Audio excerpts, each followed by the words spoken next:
bouger le trône. Il y en a qui peuvent bouger le trône.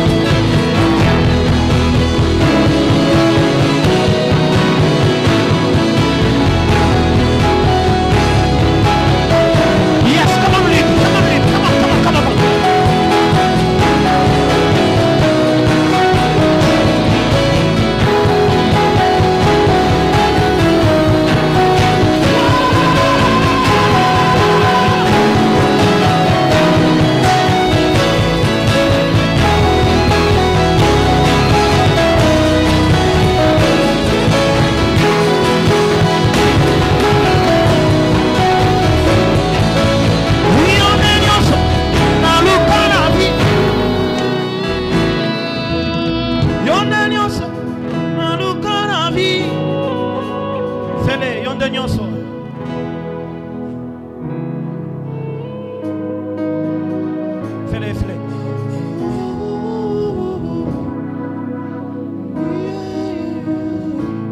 Plus fort, yon en yon so.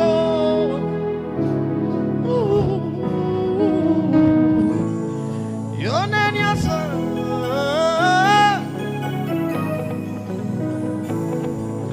Yon en yon so.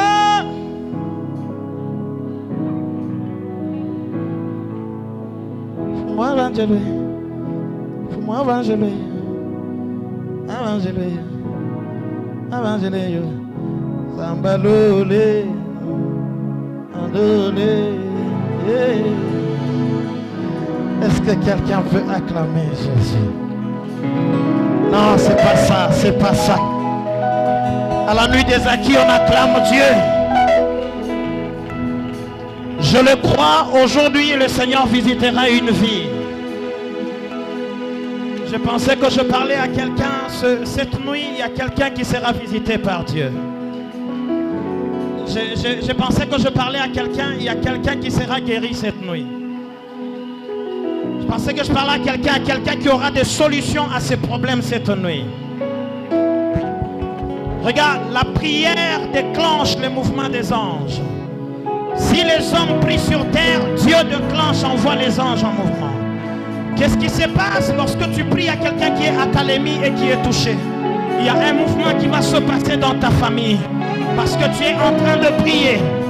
Parce que tu es en train de prier, il y a une maladie qui va laisser la place. Dis avec moi, ça va laisser la place. Dis avec moi, ça va laisser la place. Il y a un problème qui laissera la place. Dis avec moi, ça va laisser la place. Il y a un problème qui laissera la place. Est-ce qu'il y a quelqu'un qui peut crier très fort? Ça va laisser la place. Au nom de, ça laissera la place.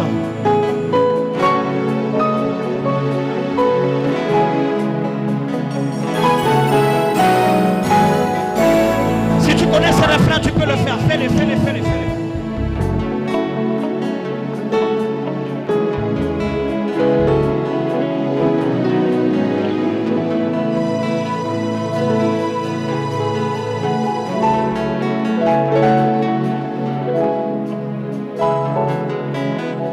Tu as déjà tout compris. Tu ne sortiras pas tel que tu es entré. Tatawa ma Jésus.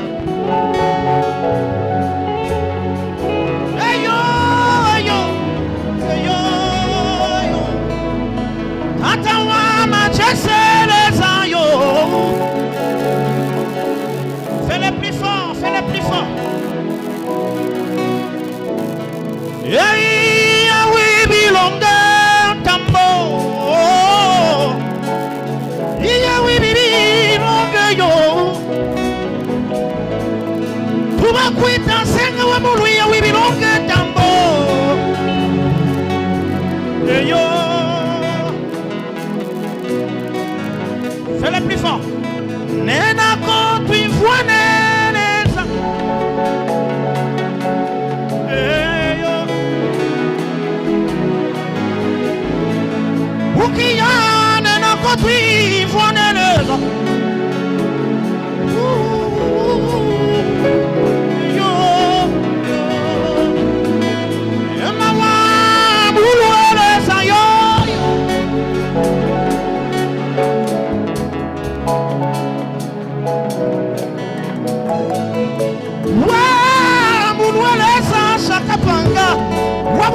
Tuta, Utanguna Minonga, les Online Kajoka, Shianja Miso, Shianja Shimikulu, les Awamatata, Wamuluale, Zayo.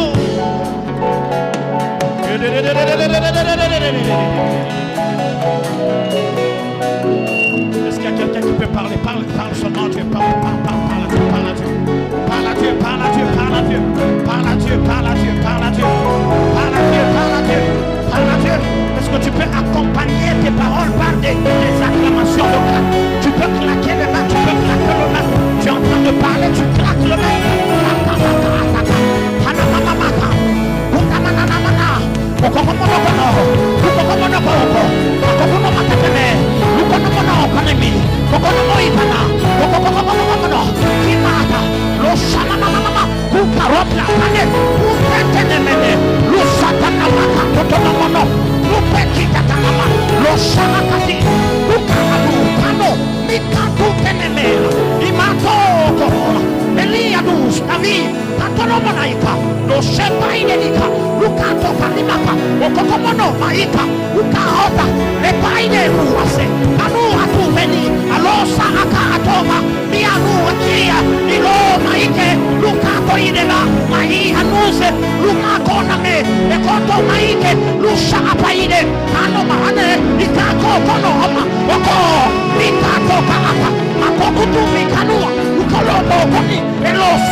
Au nom de Jésus, avec action de grâce et acclamation, nous prions en disant Amen.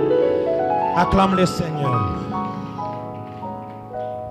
Aide-moi à saluer quelques personnes qui sont à tes côtés. Dis-leur bienvenue à la nuit des acquis.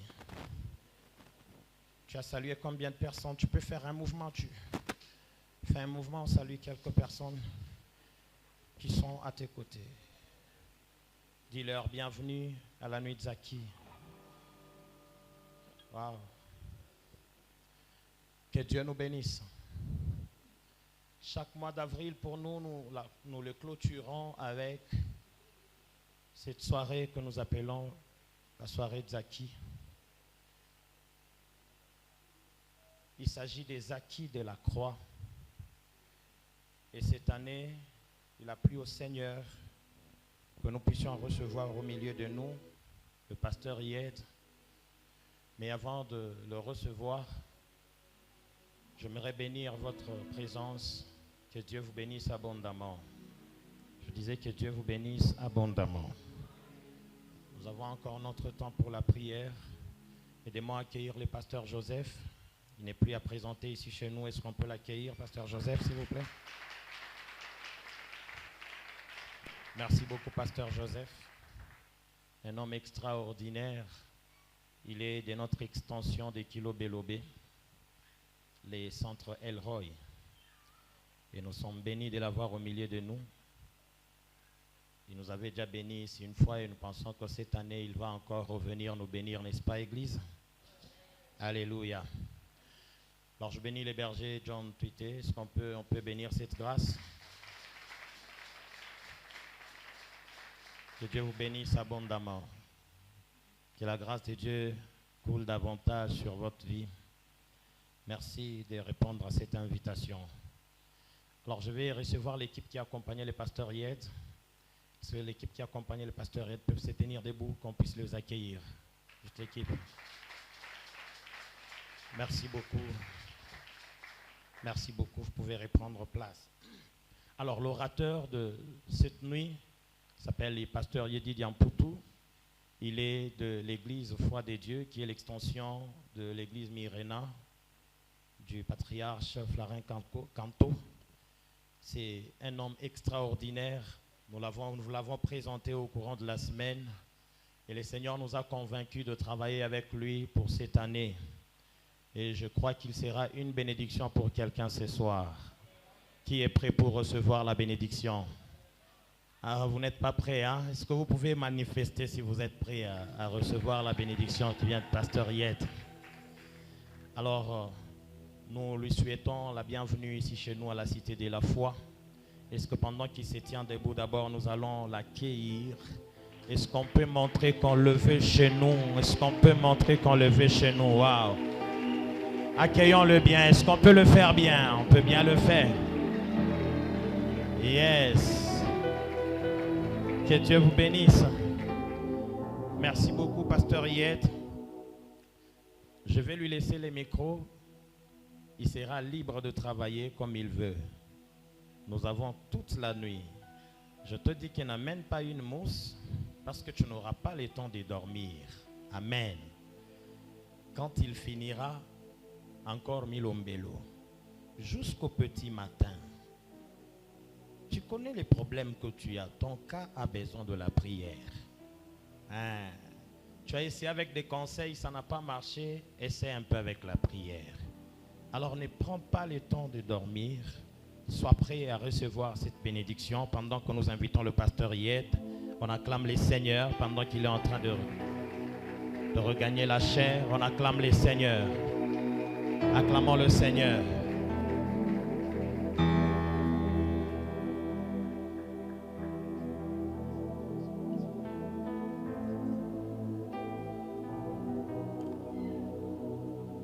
Gloire à Dieu.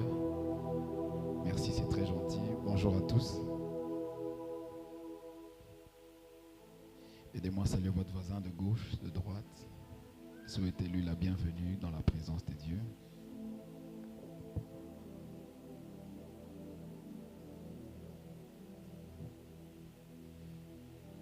Je rends grâce à Dieu qui me donne la grâce d'être là parmi vous en ce matin. Merci à Dieu pour la force et pour la bonne santé. Si par sa main et par sa grâce, il ne m'avait pas soutenu, je ne serais pas au-devant de vous en ce matin. On est soumis à beaucoup de choses qui peuvent nous arrêter pour ne pas faire la mission. Mais Dieu nous a gardés. Amen. Et je dis merci à Dieu. Merci aussi au pasteur Dongloire. Je voyais l'église de loin. Il faut que j'avoue quand même quelque chose. Et je préfère que ça reste entre nous ici.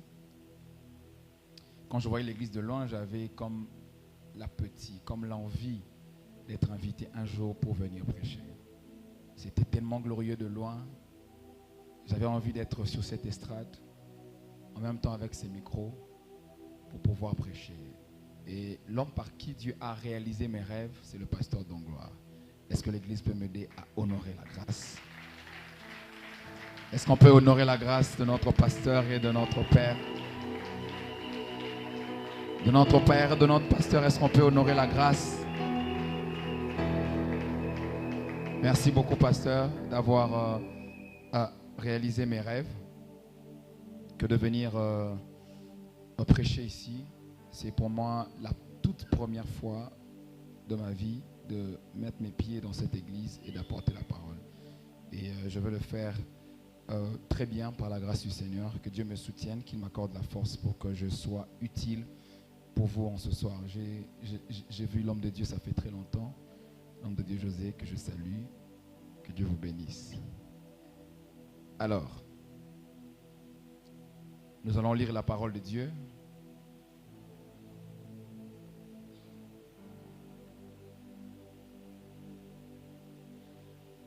Dans le livre de Exode au chapitre 1. Nous allons lire à partir du verset 1. Je vais lire rapidement parce que j'ai beaucoup de textes à lire. Et après quoi, nous allons commencer à commenter chacun des textes que je vais lire. Exode chapitre 1, à partir du verset 1, je vais faire une lecture kangourou. Merci. Levez-vous, s'il vous plaît, pour honorer la parole de Dieu. Il est écrit, voici le nom des fils d'Israël venus en Égypte avec Jacob et la famille de chacun d'eux. Je vais sauter pour lire le verset 6. Il est écrit, Joseph mourut, ainsi que tous ses frères et toute cette génération-là. Les enfants d'Israël furent féconds et multiplièrent. Ils s'accrurent et devinrent de plus en plus puissants, et le pays en fut rempli. Verset 8, il se leva sous l'Égypte un nouveau roi qui n'avait point connu Joseph. Il dit à son peuple, voilà les enfants d'Israël qui forment un peuple plus nombreux et plus puissant que nous. Alors montrons-nous habiles à son égard, empêchant qu'il ne s'accroisse, et que s'il survient une guerre, il ne s'éjoigne à nos ennemis pour nous combattre et sortir ensuite du pays. Il en établit sur lui des chefs de corvée afin de l'accabler de travaux pénibles. C'est ainsi qu'il bâtit des villes de Pithom et de Ramsès pour servir des magasins à Pharaon. Mais plus on l'accablait, plus il multipliait et s'accroissait. Et l'on prit en aversion les enfants d'Israël. Alors les Égyptiens réduisirent les enfants d'Israël à une dure servitude. Ils leur rendirent la vie amère par des rudes travaux en argile et en briques. Et par tous les travaux de champ, c'était une cruauté qui leur imposait toutes ces charges. Verset 15, la Bible dit, le roi d'Égypte parla aussi aux sages-femmes des Hébreux nommées l'une Shifra et l'autre Poua. Il leur dit, quand vous accoucherez les femmes des Hébreux et vous le verrez sur le siège, si un garçon, faites-le mourir, si c'est une fille, laissez-la vivre. Mais les sages-femmes craignirent Dieu et ne firent point ce que leur roi, ce que leur avait dit le roi d'Égypte. Elles laissèrent vivre les enfants. Le roi d'Égypte appela les sages-femmes et leur dit, pourquoi avez-vous agi ainsi et avez-vous laissé vivre les enfants? Les sages-femmes répondirent à Pharaon, c'est que les femmes des Hébreux ne sont pas comme les Égyptiens. Elles sont vigoureuses et elles accouchent avant l'arrivée de la sage-femme. Mettez-vous s'il vous plaît. Je veux lire Exode 14.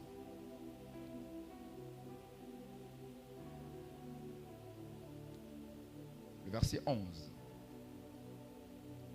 La Bible dit dans Exode 14, verset 11, suivez la lecture s'il vous plaît. Ils dirent à Moïse, n'y avait-il pas de sépulcre en Égypte sans qu'il fût besoin de nous mener mourir au désert? Que nous as-tu fait en nous faisant sortir d'Égypte?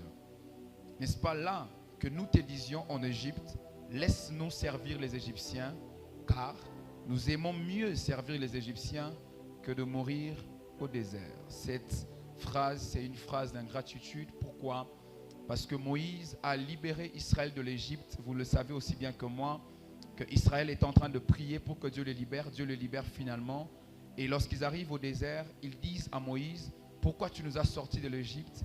Il fallait nous laisser en Égypte plutôt que nous emmener ici pour mourir au désert. Ils ont accepté, ils ont préféré de rester en Égypte plutôt que de mourir au désert. Demandez à ton voisin, ils aimaient l'Égypte. Dis à ton voisin, ils aimaient l'Égypte. Ils avaient peur de la mort.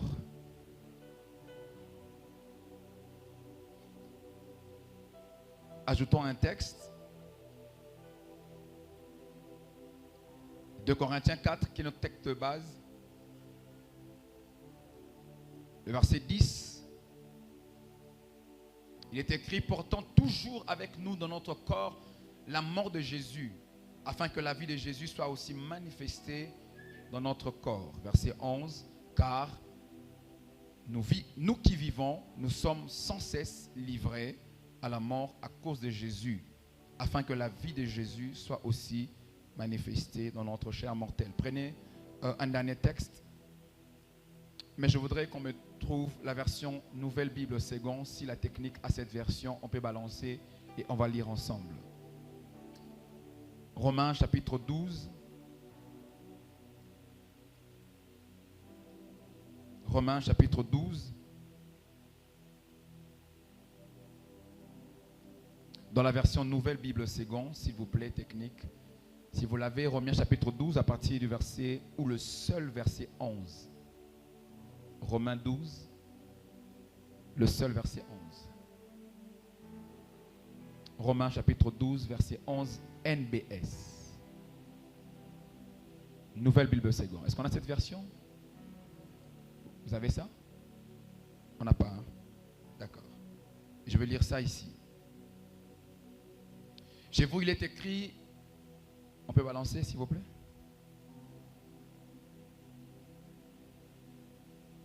Ayez du zèle et non de la paresse, soyez fervents d'esprit et servez le Seigneur. Maintenant, écoutez ma version, Nouvelle Bible Seconde. La Bible dit, je voudrais que vous puissiez retenir ce mot qui va nous accompagner durant tout mon message. La Bible déclare, ne soyez pas paresseux, mais empressés. Soyez fervents d'esprit et servez le Seigneur, virgule, comme des esclaves. Dis à ton voisin, comme des esclaves. Dis-le encore, comme des esclaves. Dis-le encore, comme des esclaves. Lève ta main droite avec moi, s'il te plaît. Seigneur, je te prie au nom de Jésus de nous faire du bien pendant ce temps de parole. S'il te plaît, que ta parole ait un impact au-delà de ma préparation et au-delà des choses que j'ai prévues. Au nom de Jésus. Baisse ta main, s'il vous plaît. Bilokwa motuya Patoba kufelaka Yesu andimi Kochango katinanga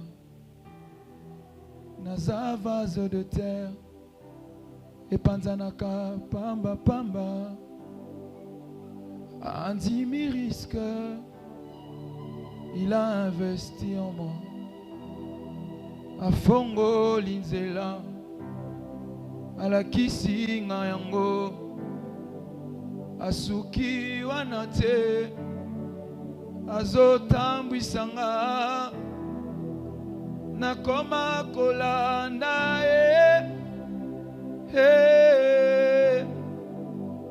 Nakoma kolanda Bisika nyos Nakoma kolanda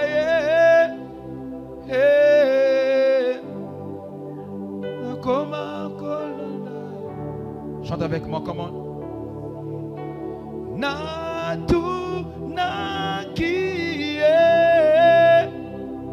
Nina lulie pananga. Plus fort.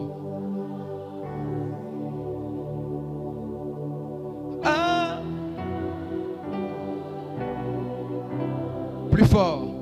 Nalukaka oi. Les coloniens soient comment? Mi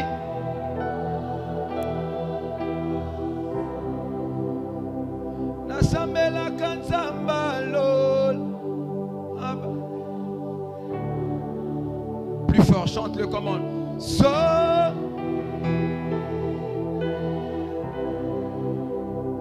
Soki manguna batele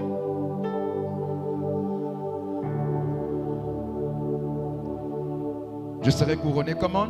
Je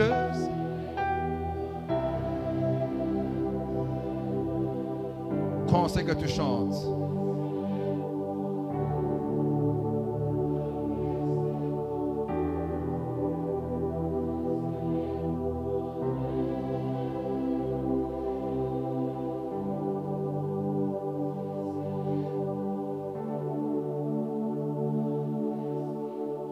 Alors le thème que nous allons aborder, qu'on nous a donné, c'est la vie par la mort. Mais le sous-thème que j'aimerais vous proposer ce soir, je l'ai appelé comme des esclaves. Comme des esclaves. La vie par la mort, c'est le grand thème qui nous a été donné. Mais le sous-thème que j'aimerais aborder en quelques minutes, je l'ai intitulé comme des esclaves. Le texte que nous venons de lire, c'est Exode chapitre 1. Restez avec moi juste 2 minutes, je mets les contextes et puis on va aller.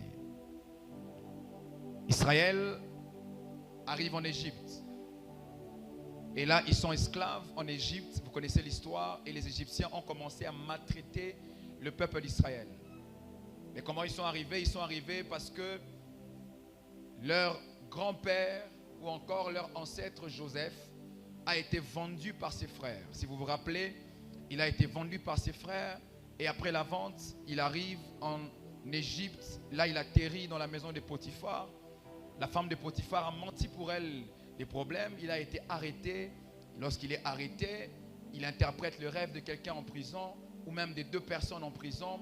Après quoi, on l'appelle pour qu'il aille interpréter le rêve des pharaons. Il est arrivé esclave en Égypte. Et lorsqu'il interprète les rêves des pharaons, la Bible dit que Pharaon va prendre Joseph et va élever Joseph au rang de premier ministre, entre guillemets. Et après, vous connaissez vous-même, lorsque la famine a frappé son pays, ses frères sont venus pour se ravitailler et avoir de quoi manger. Et ça s'est fait que quand ils sont arrivés, ils sont restés un peu plus longtemps en Égypte parce que leurs frères avaient l'autorité et avaient la domination. Et ça s'est fait qu'ils ont commencé à se multiplier en Égypte. C'est comme ça que les enfants d'Israël ont atterri en Égypte. Ce n'était pas par un coup de miracle, c'était parce que Dieu a commencé à élever leurs frères. Donnez-moi un amen ici.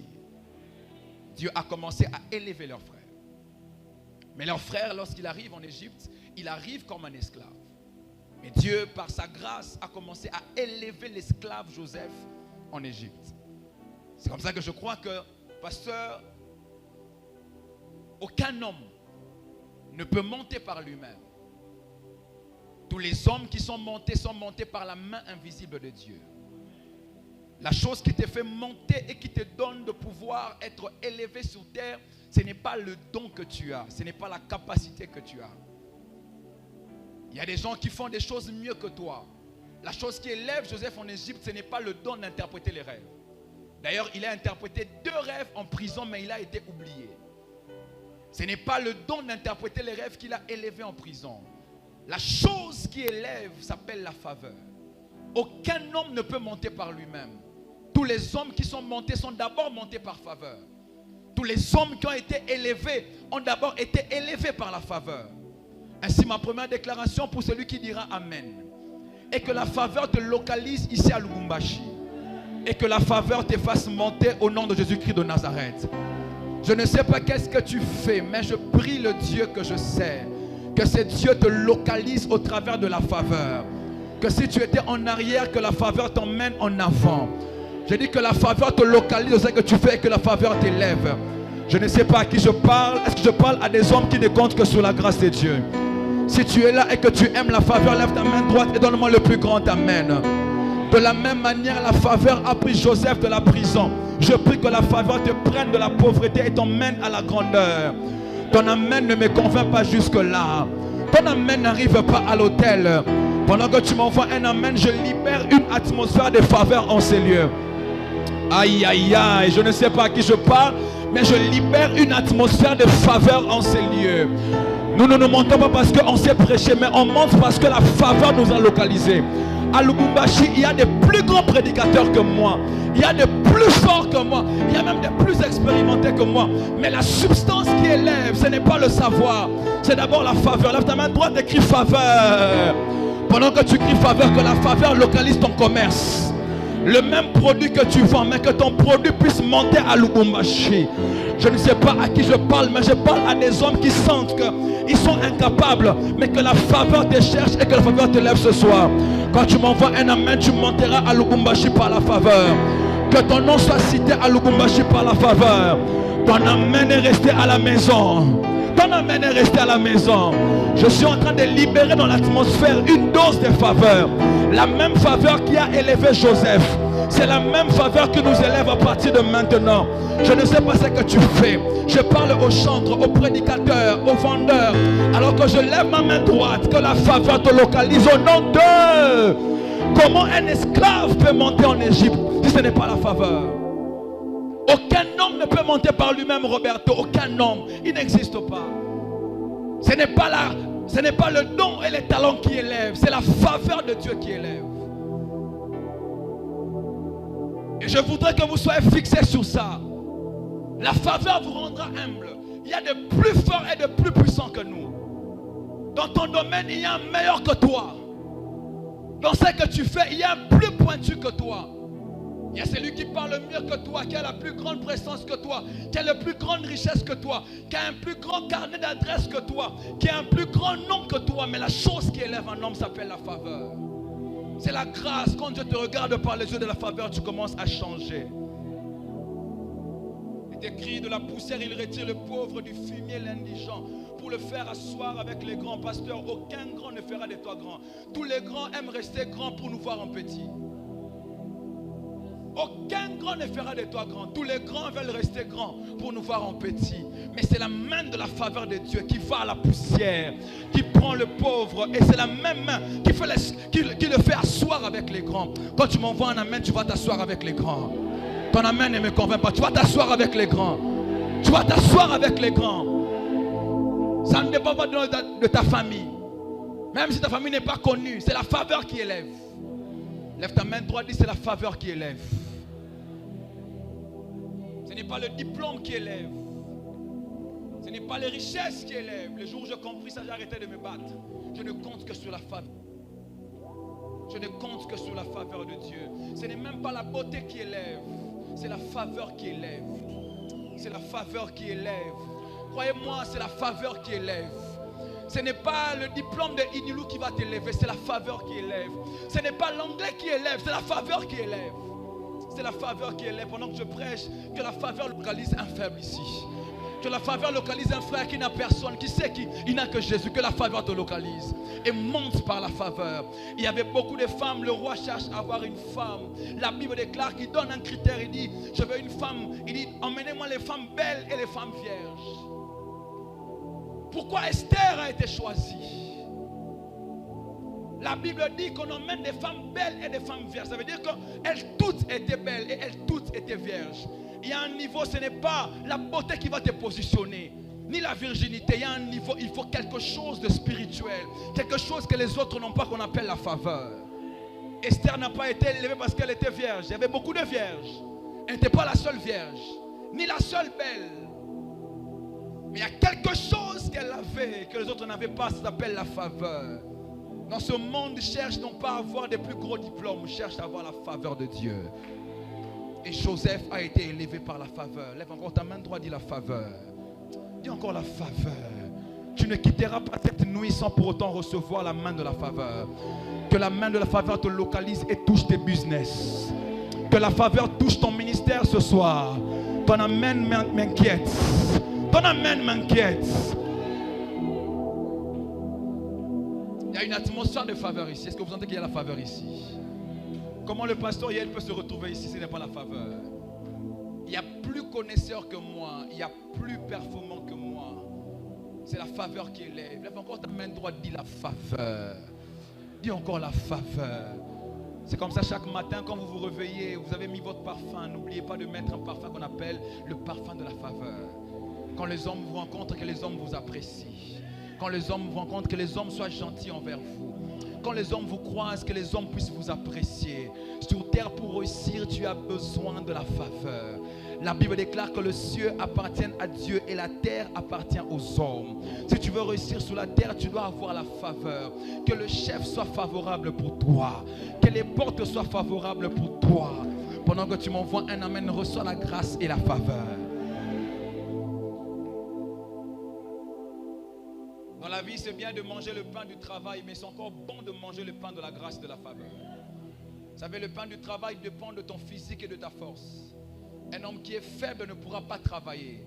Un homme qui est malade ne pourra pas travailler. Le pain du travail, c'est le pain le plus dur. La Bible déclare que l'homme mangera à la sueur de son front. Dans la vie, il y a 3 types de pain. 1, il y a le pain du travail. Et 2, il y a le pain de la grâce. La Bible déclare que c'est en vain que vous vous réveillez tous les matins pour aller chercher, manger le pain de la souffrance. Mais Dieu donne du pain à son bien-aimé pendant son sommeil. Parce qu'il y a le pain du travail, il y a aussi le pain de la faveur. Le pain du travail demande la compétence. Le pain de la faveur ne demande rien. Le pain du travail demande que tu sois en bonne santé, que tu aies un diplôme, que tu aies des atouts, que tu aies des choses qui te qualifient. Mais le pain de la grâce et de la faveur, Dieu donne ça à n'importe qui. Dieu peut saboter ta famille. Il sabote ton nom. Il sabote là où tu es né. Il sabote les principes des hommes et il t'a choisi toi. Lève ta main droite pour la dernière fois, dis la faveur. Et c'est comme ça que Joseph arrive en Égypte. Il arrive parce que la faveur l'a localisé. Et vous devez savoir que Joseph n'a pas été établi par le don. Je vais aller un peu mollo et puis on va monter en vitesse. Il est monté d'abord par la faveur. Ça, retenez, n'oubliez pas. Il est monté par la faveur. Et la Bible déclare, ils sont restés là en Égypte. Et il y avait une prophétie, pasteur, qui disait qu'Israël devait rester en Égypte pendant 400 ans. C'est Dieu qui parle. C'est Dieu lui-même qui dit, vous allez, un peuple, il dit à Abraham, il dit, tes enfants, ta postérité sera esclave pendant 400 ans dans un pays étranger. Ça veut dire que Dieu a fixé le temps. Il dit 400 ans, ils seront étrangers. Mais on a vu le contraire. On n'a pas vu 400 ans, on a vu 430 ans passer. N'est-ce pas? Ils sont restés 430 ans passés. Et pourquoi le temps va passer alors que la prophétie avait été libérée, ou encore la parole avait été libérée pour qu'elle soit accomplie à la 400e année? Pourquoi il y a eu ce débordement de 430 ans? Pourquoi Israël a fait plus de temps en Égypte que prévu? Il y a 3 raisons que je vous emmène ici. Pourquoi Israël a fait plus de temps que prévu? Il y a 3 raisons majeures que je vous emmène ici. Et puis je vous donne ça. Et puis je vous donnerai des clés sur les esclaves. Et puis on va prier. Alléluia. Acclamez très fort là où vous êtes, s'il vous plaît.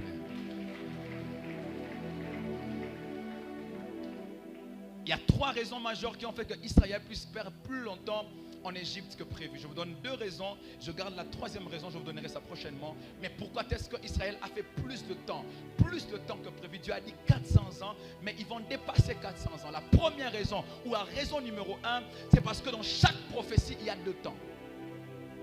Ou encore, pas dans chaque prophétie, mais dans certaines prophéties, il y a 2 temps.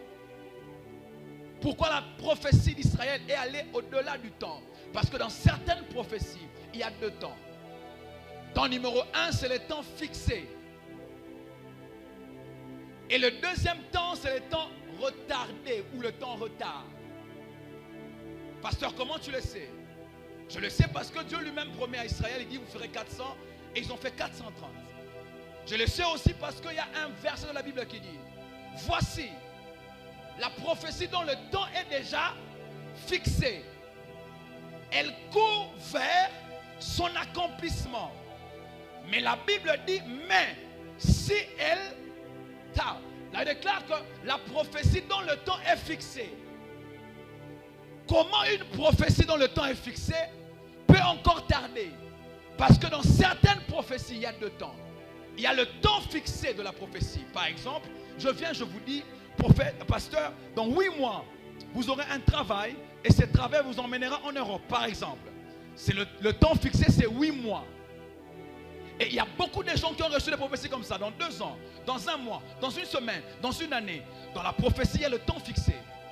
Mais écoutez-moi très bien. Si votre prophétie rate le temps fixé, rate de s'accomplir au temps fixé, elle ne ratera pas le temps retard. Elle déclare que si elle tarde, attends-la, elle s'accomplira et elle s'accomplira certainement. Je ne sais pas qui est en ce lieu qui a reçu une prophétie, qui avait un temps fixé, mais il n'a rien vu. N'oublie pas la prophétie. Garde la prophétie parce qu'elle va s'accomplir au temps retard. Ton amen n'arrive pas à l'autel. Je lève ma main droite et annonce à l'église que toutes les paroles libérées en ces lieux, qui ont dépassé le temps fixé, alors que tu m'envoies un amen, je prophétise que ça va s'accomplir même au temps retard. Ton amen n'arrive pas à l'autel. Ton amen n'arrive pas à l'autel ici. Je proclame et prophétise que toutes les prophéties libérées en ces lieux, qui ont dépassé le temps fixé, alors que ma main droite est levée, j'emmène ces prophéties au temps retard. Et je proclame et prophétise qu'aucune prophétie ne va tomber à terre, mais toutes les prophéties vont s'accomplir. Quand tu m'envoies un amen, reçois ton mariage même au temps retard. Aïe, aïe, aïe, aïe, aïe, je ne parle pas à tout le monde. Je parle à 15 personnes qui croient que Dieu leur parle maintenant. Je parle à un homme qui a reçu une prophétie en 2022. Ça devait s'accomplir en 2023. Ça a dépassé le temps. Attends-la. Elle va s'accomplir et elle va s'accomplir. Si elle tarde, oublie-la. Non. Si elle tarde, jette-la. Non. Si elle tarde, insulte-la. Non. Si elle tarde, pendant que tu attends, reçois la promesse. Pendant que tu attends, reçois l'accomplissement. Ton amen n'arrive pas à l'autel. Pendant que tu attends que ces paroles s'accomplissent dans ta vie, au nom de Dieu, ton voisin le temps fixé et le temps retard. C'est comme ça, n'appelez pas un faux prophète un homme qui a dit une chose au temps fixé, qui a raté le temps fixé. N'est-ce pas? Parce que si ça a raté le temps fixé, ça ne va pas rater le temps retard. Je ne sais pas à qui je parle. Je parle à une sœur qui a reçu une parole, mais elle semble oublier la parole. En ces temps retard, ces prophéties vont s'accomplir au nom de Je lève ma main droite, j'annonce à 10 personnes qui se lèvent et disent Amen très bien. Que les paroles libérées dans l'atmosphère en 2022, en 2021, qui ont raté, je les ramasse toutes, je lève ma main droite et annonce une saison d'accomplissement. Aïe aïe aïe, je dis j'annonce une saison d'accomplissement. Je dis j'annonce une saison d'accomplissement. Quand tu me donnes 3 fois Amen, ces paroles commencent à s'accomplir. Et lorsque ces paroles commencent à s'accomplir, l'homme lui-même ne sait pas comment c'est passé parce que Dieu accomplit les paroles en désordre. Aïe. Lorsque la Sarah est temps fixé, attends là. Et ton voisin, le temps retard. Dis encore le temps retard. Dis encore le temps retard. Je ne sais pas quelle parole a raté ta vie, mais alors je lève ma main droite, ça va s'accomplir au temps retard. Même en cette année, ça va s'accomplir. Come on. Même en cette année, ça va s'accomplir.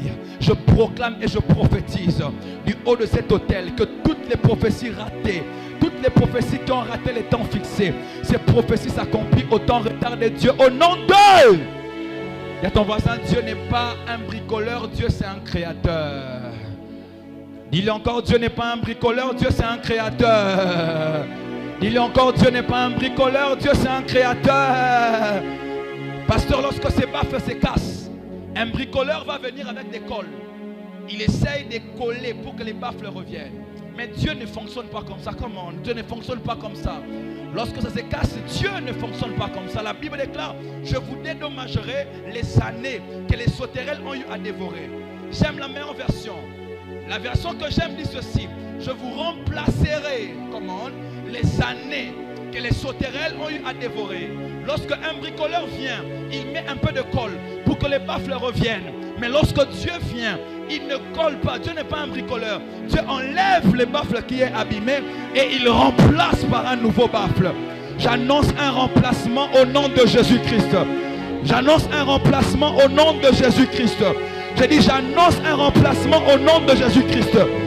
Tu as perdu 2 ans dans la prophétie du temps fixé, mais Dieu vient ce soir afin de dédommager, de remplacer les années que les sauterelles ont eu à dévorer.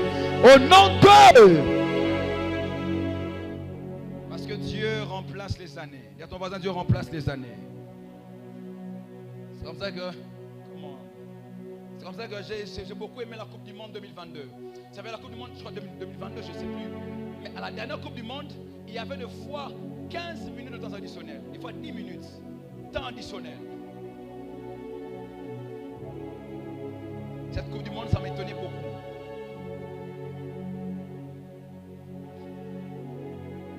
Des fois 15 minutes. Et qu'est-ce qui s'est passé, José? C'est qu'à chaque fois qu'il y avait arrêt des jeux, l'arbitre arrêtait le chrono. Lorsqu'un joueur tombe, l'arbitre arrête le chrono pour ne pas que l'autre équipe fasse passer du temps à l'équipe adverse.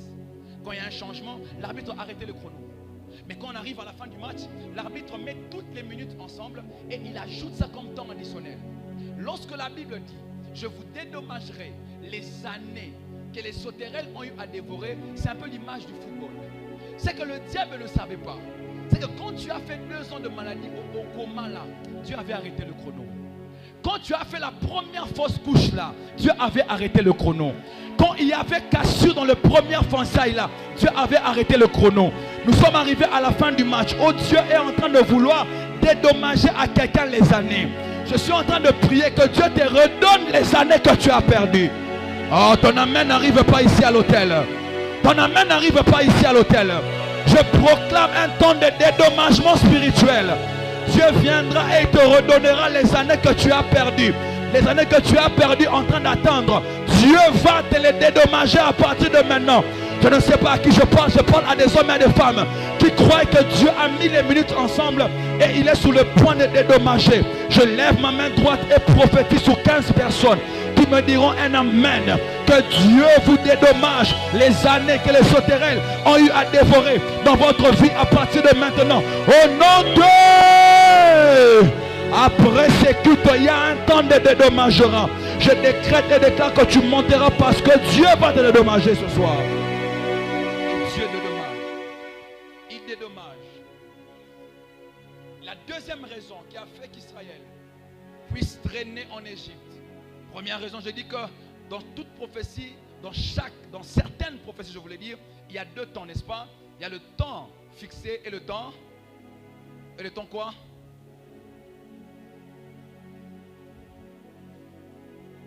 Il y a le temps fixé et le temps retard. La deuxième raison qui a fait que Israël, c'est ici que je commence mon message. La deuxième raison qui a fait que Israël puisse traîner en Égypte, c'est parce que Israël avait peur de la mort.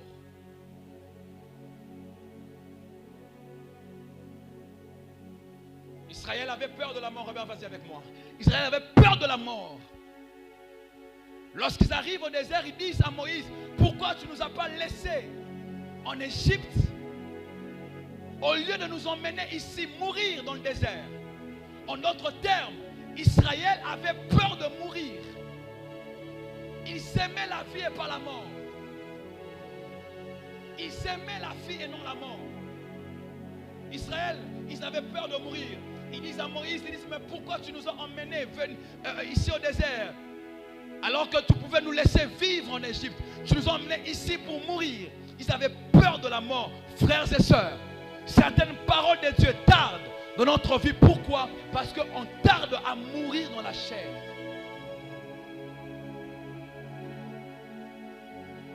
Certaines prophéties tardent à ne pas s'accomplir. Certaines paroles tardent à ne pas arriver parce qu'on a peur de mourir dans la chair. Si la chair n'est pas morte, les promesses ne vont pas arriver. Si tu as peur de crucifier la chair, les promesses de Dieu ne vont pas arriver. Frères et sœurs, l'une des choses qui accélère la promesse de Dieu, ou encore les promesses de Dieu, c'est la mort dans la chair. Et Israël, ils avaient peur de mourir. Tu dois mourir, faire crucifier. Crucifier l'orgueil, crucifier le mensonge, crucifier toutes ces choses pour que la vie de Christ vienne sur toi. Et pour que les promesses viennent sur toi. Il y a des promesses qui tardent parce que la chair est encore trop vivante. Si la chair meurt, alors les prophéties commenceront à s'accomplir. Alors les promesses commenceront à venir. Ma prière pour toi qui dira Amen, je sais que ça sera faible ici, mais que Dieu t'aide à crucifier la chair qui est en toi. Lorsque nous voulons recevoir les promesses et que les promesses, nous voulons travailler pour que les promesses ne tardent pas, on doit apprendre à crucifier le moi. Il faudrait que tu passes par la mort. Il faut que tu passes par la mort. Homme de Dieu, lorsque Élisée vient, il se couche sur l'enfant. Là, il déclare que l'enfant était mort et Élisée vient se coucher sur l'enfant. Élisée vient mettre son poids sur l'enfant. Le poids en hébreu, c'est le mot kabod. Kabod veut dire le poids. Kabod, c'est le mot qui donne gloire. Le poids, c'est la gloire. La Bible déclare que l'enfant est mort et Élisée vient mettre son poids sur l'enfant. Pasteur, si l'enfant n'était pas mort, le poids d'Élisée allait étouffer l'enfant, l'enfant allait mourir. Il fallait que l'enfant meure d'abord pour que le poids d'Élisée vienne réveiller l'enfant qui était mort. Il y a certaines gloires dont on n'arrive pas à prendre part. Pourquoi? Parce qu'on est encore vivant. Lorsque la gloire te trouve vivant, c'est la gloire qui va te tuer. Mais lorsque la gloire te trouve mort, la gloire t'élève et la gloire commence à te donner la vie. C'est lorsque l'homme commence à mourir que la gloire se manifeste. Il y a des gloires qui ne se manifestent pas. Pourquoi? Parce que tu ne veux pas mourir. Le mal est encore là, la chair est encore là. Et Christ veut voir que la mort soit en toi. On doit voir que la mort est constatée en toi pour que la vie soit sortie par toi. Car il faut que la mort agisse en nous pour que la vie agisse en vous. Si la mort n'agit pas, la vie ne sort pas. Il faut que la mort agisse. Dis à ton voisin, tu dois mourir. Dis-le encore, tu dois mourir. Dis-le encore, tu dois mourir. La Bible dit dans Romains chapitre 6, verset 7, celui qui est mort est libre du péché. Dans le langage ecclésiastique, on dit que l'Égypte c'est l'image du péché. Lorsqu'on voit l'Égypte, on parle de l'Égypte comme le monde, comme le péché. L'Égypte, on appelle ça le monde et le péché. Ça, c'est le langage ecclésiastique. Et Romains 6 dit ceci, celui qui est mort est libre du péché. Donc, celui qui est mort est libre de l'Égypte. Et l'une des raisons qui faisait que Israël puisse traîner en Égypte, c'est parce qu'il ne voulait pas mourir. Plus tôt tu meurs, plus tôt tu ressuscites. Il y avait 3 hommes à la croix. Qui est mort le premier? Il y avait 3 hommes à la croix. Qui est mort le premier? Il y avait 3 hommes à la croix. Qui est mort le premier?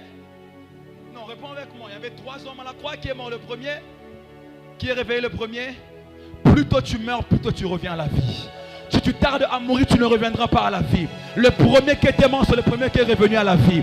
Si tu veux monter avec Dieu, tu dois accepter de crucifier la chair. L'une des choses qui nous tarde à voir la gloire, c'est parce qu'on est trop vivant. On veut trop rester vivant. Et Dieu me dit ce soir, la première mort, c'est la mort de la chair. Ce soir, on doit crucifier les éléments qui nous retardent. Tu n'es pas fatigué d'attendre les promesses sans pour autant voir ces promesses. Frères et sœurs, qu'est-ce qui te manque de crucifier la chair? Simplement la chair. Il y a des promesses qui sont là et qui n'attendent que de voir un homme qui commence à ressembler à Jésus. Juste ça, un homme qui ressemble à Jésus. Juste ça, un homme qui ressemble à Jésus. Il veut bien le faire, mais il attend que tu commences à lui ressembler. Ma soeur, tu as reçu des promesses qui sont des belles promesses, mais ça peut tarder. Pourquoi? Parce que tu es encore trop vivante. Et le problème d'Israël, c'était ça, la mort. Ils avaient peur de mourir.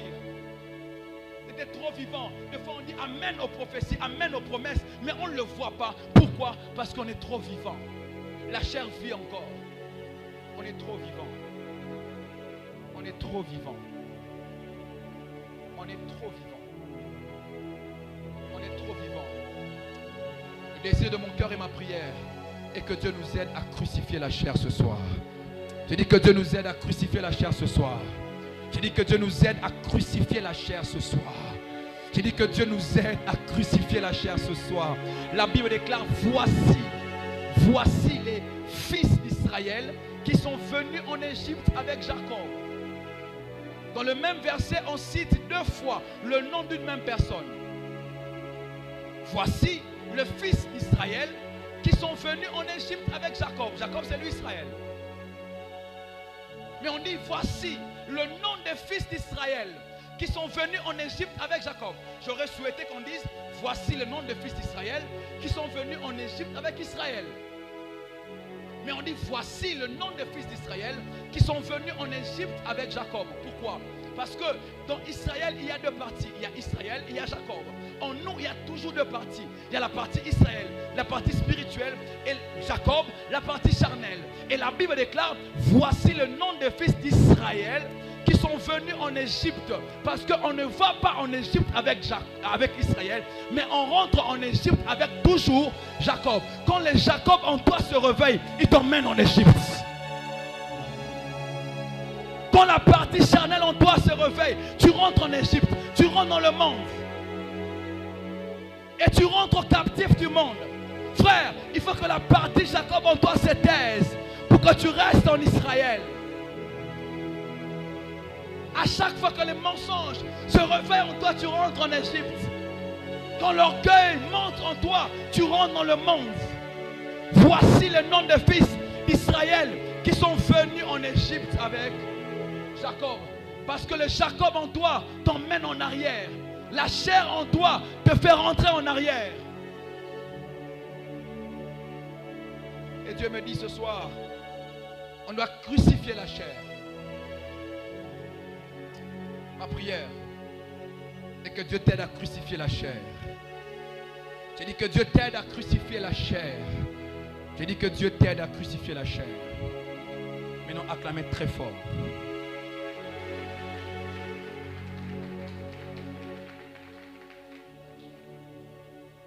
Acclamez encore plus fort que ça.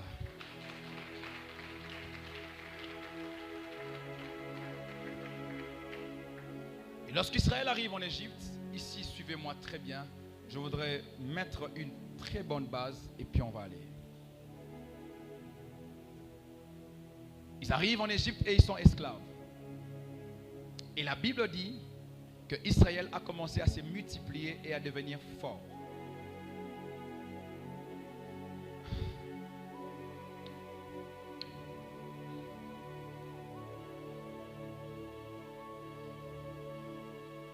Romains 12 que nous avons lu de Paul, dans la version Nouvelle Bible Seconde. C'est l'apôtre Paul qui parle. Ce texte, je l'ai eu un jour, j'étais en train d'aller à Kiwele. Je crois en 2014, j'étais à Kiwele, je me tenais là. Non, en 2016. J'avais un programme de prière où je priais à Kiwele et partout jusqu'à Texaco. Je marchais à pied, je priais. Et je parlais en langue. J'ai prié pendant 2 mois comme ça. Et des fois, je priais même pieds nus.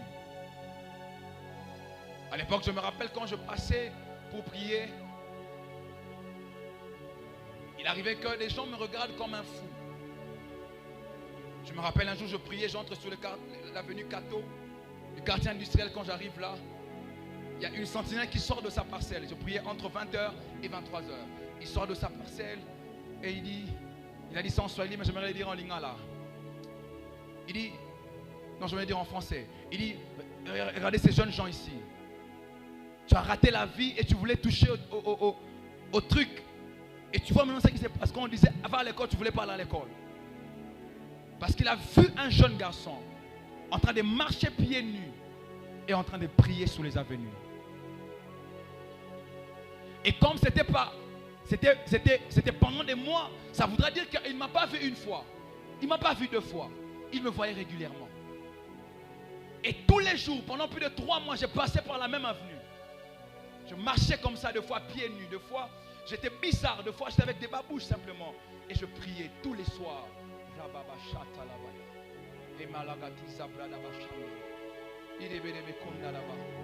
Lorsque j'ai reçu les promesses, un homme de Dieu un jour m'appelle, il me dit, j'étais vu vers le carrefour.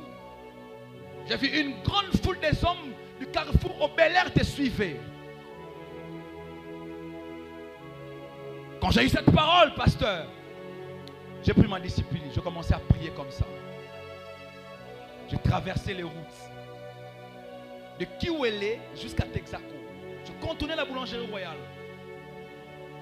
Homme de Dieu, quand j'arrivais sur l'école, à l'époque, école La Source, juste derrière Hyper Saro, je tournais 7 fois l'école et je priais.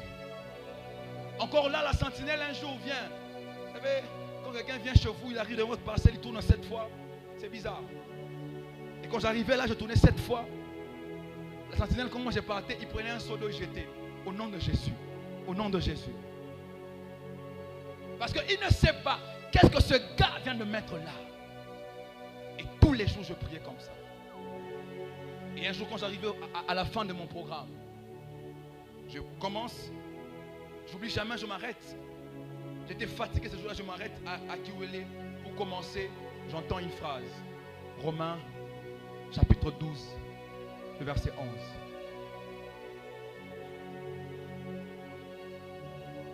Et c'est le texte qui a changé ma vie. Ça peut paraître être simple, mais c'est le texte qui m'a bouleversé. Je ne sais pas, mais je pense que beaucoup d'énergie que j'ai aujourd'hui vient de ce texte-là. J'entends Dieu me dire Romains, chapitre 12, le verset 11. J'ouvre dans Romains, chapitre 12, le verset 11.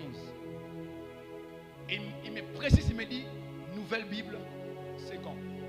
Je prends ce texte, j'ouvre, et la Bible dit, ne soyez pas paresseux. La Bible dit, mais empressés.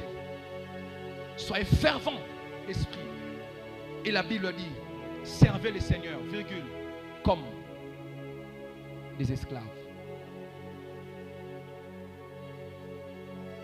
Et Dieu m'a dit, tu n'es pas un homme libre. Tu es un esclave. Dis à ton voisin comme les esclaves. Dis-le encore comme des esclaves. Dis-le encore comme des esclaves.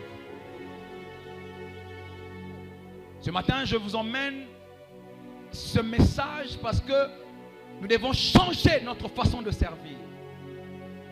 Lorsque Paul nous demande de servir Dieu, il ne nous laisse pas comme ça. Il nous emmène un modèle. Il nous enseigne à servir, pasteur. Mais il dit non, ne servez pas comme vous voulez. Il y a un modèle de servir.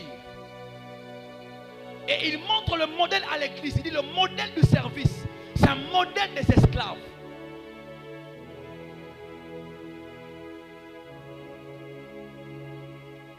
Et c'est même là que la mort doit agir en nous pour que la vie agisse dans les autres. Il dit, vous devez servir, mais pas comme tout le monde. Vous devez servir comme des esclaves. Ma prière est que Dieu te donne de servir comme un esclave. J'ai dit, ma prière est que Dieu te donne de servir comme un esclave. J'ai dit, ma prière est que Dieu te donne de servir comme un esclave. Lève ta main droite, dis, je suis un esclave. Dis encore, je suis un esclave. Dis encore, je suis un esclave. Tu n'es pas un homme libre, tu es un esclave. En vrai, nous sommes des esclaves.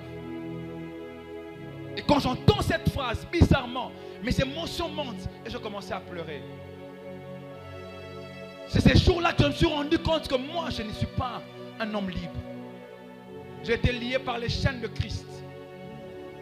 J'ai été lié par le chaîne du service et le chaîne de l'obéissance. J'ai été lié par le chaîne de la mort et j'ai été lié par le chaîne de la soumission à cet homme que je n'ai jamais vu de mes propres yeux, mais que je veux voir au ciel.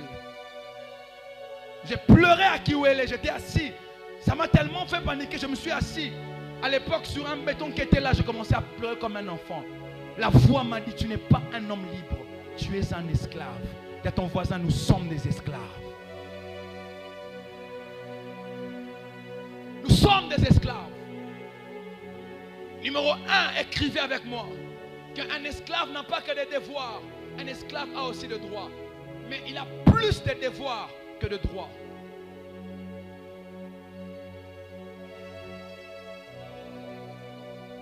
Dans le monde des esclaves, les esclaves ont plus de devoirs. C'est-à-dire, on lui demande de faire beaucoup plus de choses que des choses qu'eux ils peuvent réclamer. Très peu d'esclaves ont des droits. Mais la majeure partie des esclaves, ou même tous les esclaves, ont des devoirs. Numéro 2, écrivez avec moi qu'un esclave n'a pas de volonté. Lorsque l'apôtre Paul dit servez le Seigneur, il veut dire comme des hommes qui n'ont pas de volonté. Au fait, la volonté de l'esclave, c'est la volonté du maître. Troisièmement, un esclave n'a pas de vie.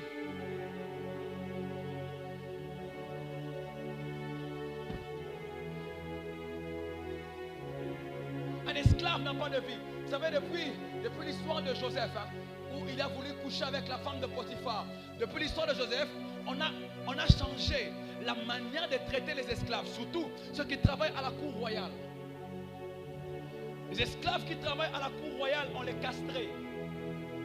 On les appelle les eunuques. Ça veut dire qu'ils viennent, on les castre. Ça veut dire qu'on enterre leur rêve de pouvoir avoir des enfants et avoir une famille. C'est comme ça que Daniel n'a pas eu d'enfant. Daniel, qui travaillait à la cour du roi. Parce que les rois commençaient à castrer les esclaves pour protéger leurs femmes et leurs filles, les princesses. Pour ne pas que l'histoire de Joseph se répète. C'est-à-dire qu'on avait augmenté la maltraitance de l'esclavage au palais royal. Quatrièmement, un esclave n'a pas de futur. Les futurs de l'esclave dépendent de la volonté de son maître. J'imagine un enfant qu'on a castré à 13 ans. Ça veut dire qu'on a enterré ses rêves. Il ne peut pas se marier. Il ne peut pas avoir un enfant. Il ne peut pas. Même s'il veut avoir une femme, il ne peut pas avoir une femme. Pourquoi? Parce qu'il a été castré. Il n'a pas de volonté. Et c'est ça que l'apôtre Paul dit. Il dit servez comme des hommes qui n'ont pas de volonté. Et le modèle que l'apôtre Paul présente à l'église, c'est le modèle de l'esclavage. Lève ta main droite et dis, je ne suis pas un homme libre.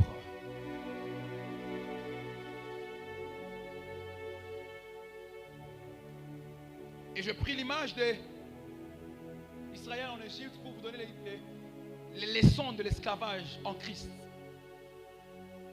Israël était en Égypte et la Bible déclare que plus on les maltraitait, plus ils se multipliaient. Mais berger, avant d'arriver là, la Bible déclare qu'Israël a construit des villes. N'est-ce pas? Pithom et Ramsès.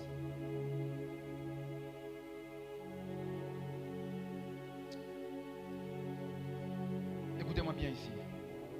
Écoutez-moi très bien ici. Israël, esclaves en Égypte, ils ont bâti des villes. Je ne parle pas des maisons. Je ne parle pas des chambres salons. Je parle des villes. Je ne parle pas des malls. Je parle des villes. Ça veut dire Israël a bâti Lubumbashi. C'est un exemple. Ça veut dire Israël a bâti Kinshasa. Maintenant, regardez les fils de la maison, qui étaient les hommes libres. La Bible déclare qu'ils ont bâti des pyramides, ça veut dire des tombeaux. Les esclaves ont bâti des villes, alors que les hommes libres ont bâti des tombeaux. Comment tu peux comparer une ville à un tombeau? C'est-à-dire, le grand projet pour bâtir des villes, on donne ça aux esclaves. Les projets pour bâtir des grandes structures, on donne ça à ceux-là qui ont accepté les chaînes. Mais on donne des petits projets comme bâtir des tombeaux à des hommes qui sont libres.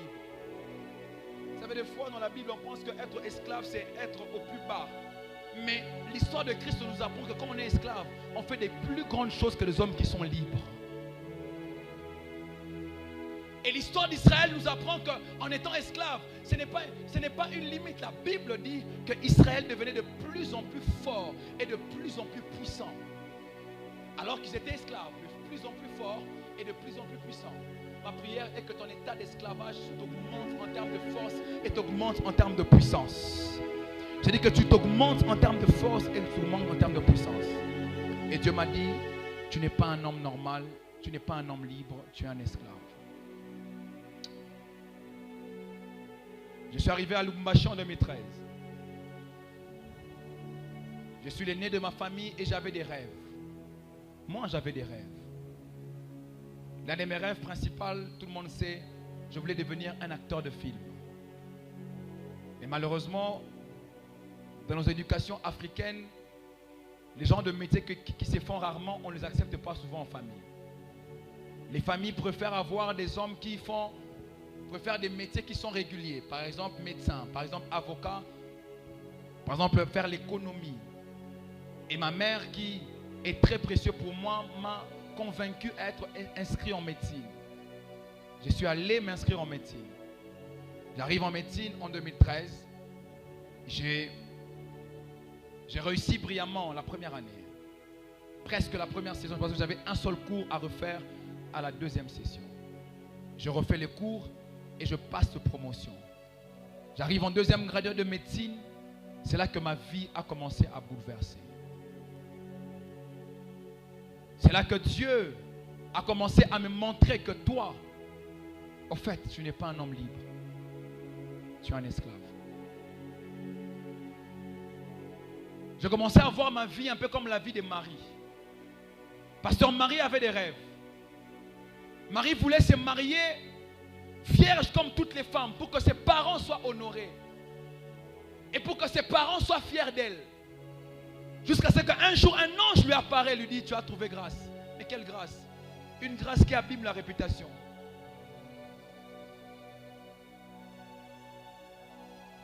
Elle avait des rêves de pouvoir entrer au mariage vierge. Qu'on emmène aussi les mouches, c'est ça? Que sa mère aussi prenne un peu la chèvre. Et qu'on emmène avec les pannes pour dire que ta fille s'est mariée vierge. Elle avait des rêves. J'avais des rêves aussi. C'est qu'un jour Dieu me dit, toi tu enterres tes rêves. C'est que tu veux devenir, tu ne le deviendras pas. Parce que toi tu es un esclave. Et ces jours-là j'ai pleuré de toutes mes larmes. Je voulais avoir l'honneur d'être médecin. Et quand je vais au bureau, j'ai aussi mon bureau. J'avais ces complexes. Quand je finissais même, je voyais mes amis être bien dans leur bureau. Moi, pasta.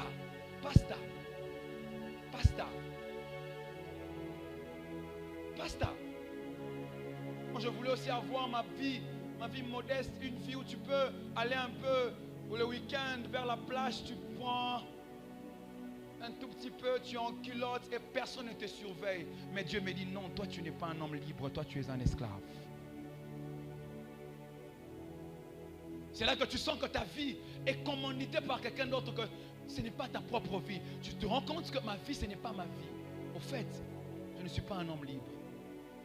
Et l'apôtre Paul nous montre le modèle du service. Comment? Il nous montre le modèle du service. Il dit, vous devez servir. Non pas comme n'importe qui, mais vous devez servir comme qui? Comme les esclaves. Et ton voisin, est-ce que tu es un esclave? Et un esclave, il y a 4 choses que j'aimerais dire ici, je finis. 4 choses attachées à un esclave.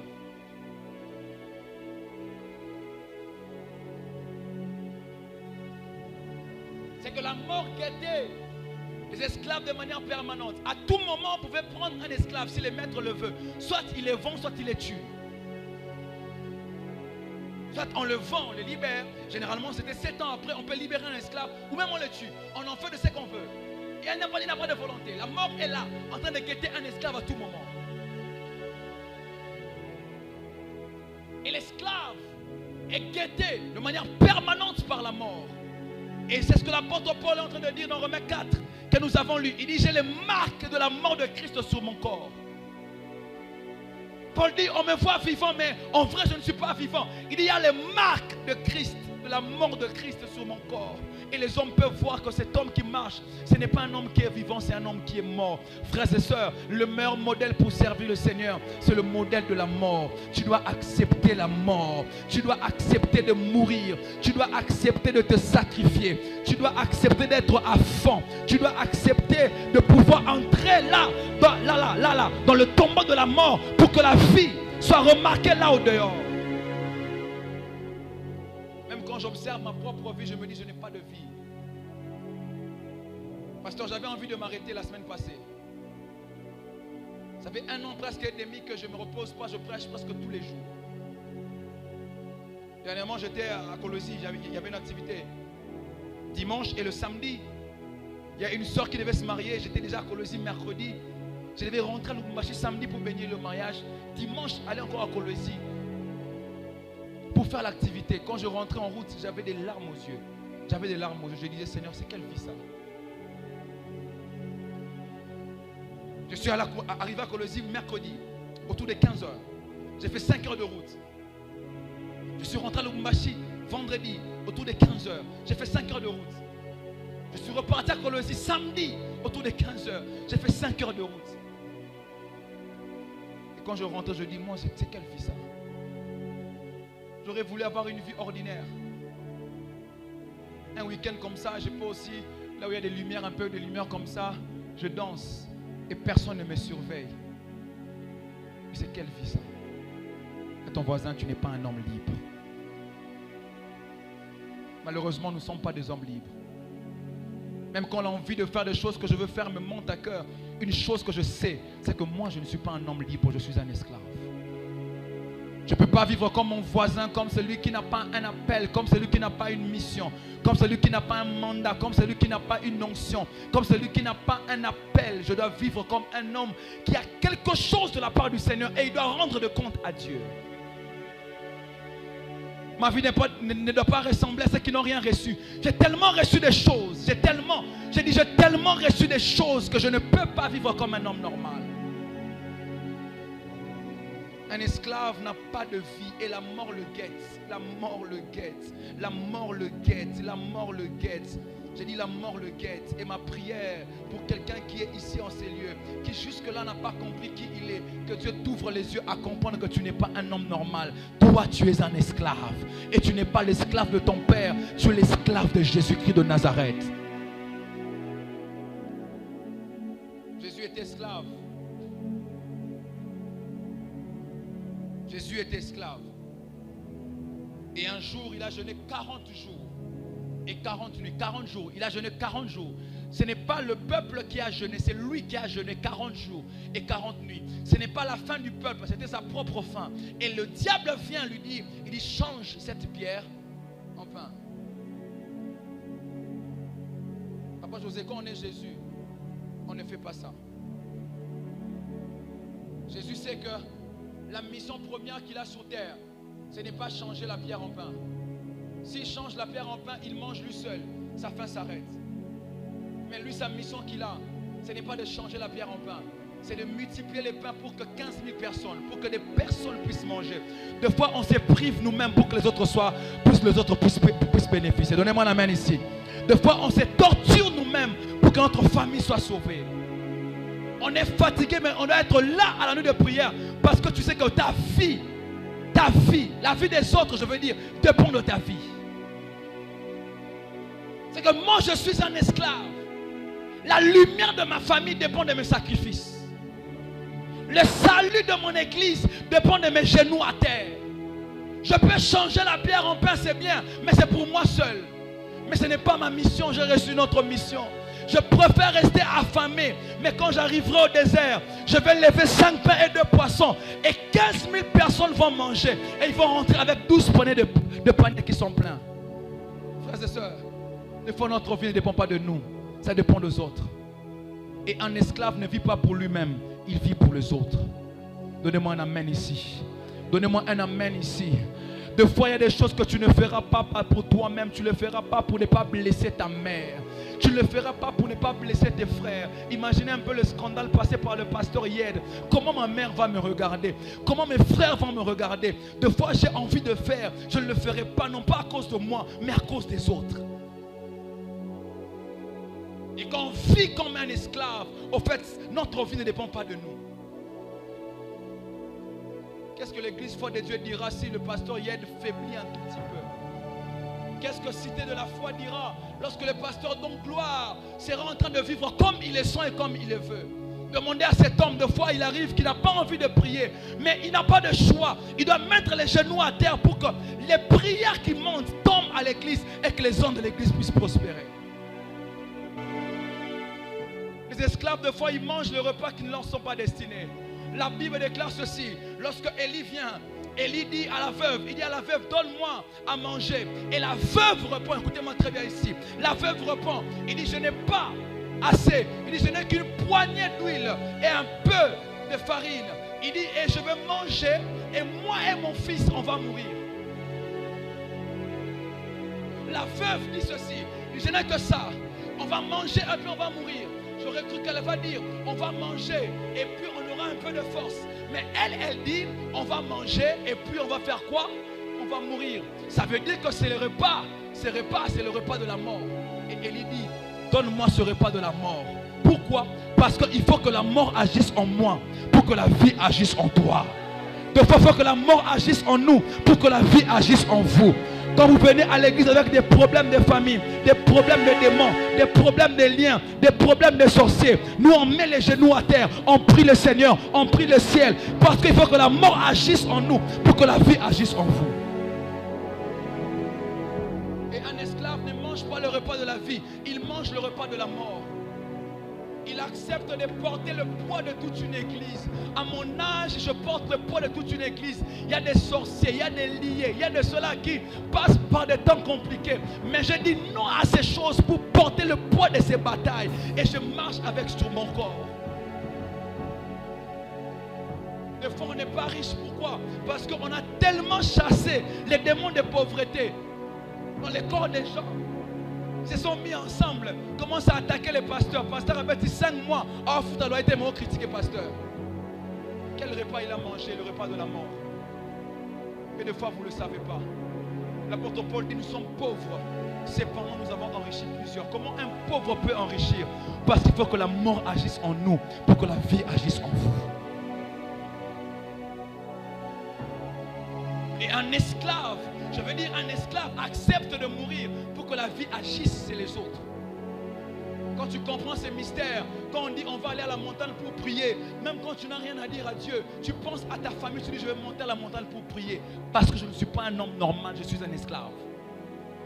Donnez-moi un amen ici. Donnez-moi un amen ici. Que Dieu réveille des hommes et des femmes qui sont des esclaves, qui seront des piliers pour leur famille, qui seront des modèles pour cette génération. Je ne sais pas à qui je parle, mais pendant que je parle, il y a un esprit de réveil qui tombe à la salle. Et il y a un esprit de sacrifice qui tombe à la salle.